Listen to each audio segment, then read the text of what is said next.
Hoy estoy muy contento con el partido que hemos hecho. Hemos controlado el partido desde el principio, pero hemos encajado un gol. Pero estamos evolucionando, estamos trabajando mucho para partidos como estos. Un madridista muy feliz hoy con la victoria, con los goles.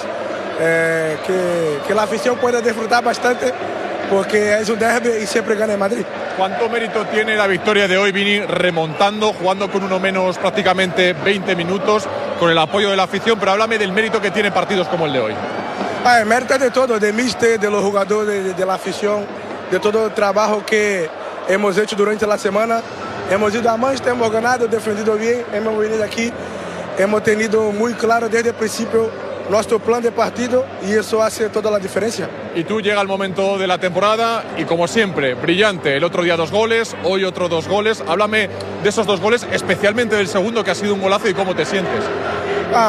Muy contento porque he trabajado toda la temporada para partidos como esto y cuando llega este momento de la temporada no sé qué pasa conmigo que siempre mejoro, siempre marco los goles, asistencias y los jugadores están aquí para eso. Pero siempre me dice que tengo que marcar 2 goles y voy a marcar 2 para él. Y ya por último, Vini, llega el parón de selecciones en el mejor momento de la temporada para el Real Madrid con estas 5 victorias consecutivas. Una pena, ¿no?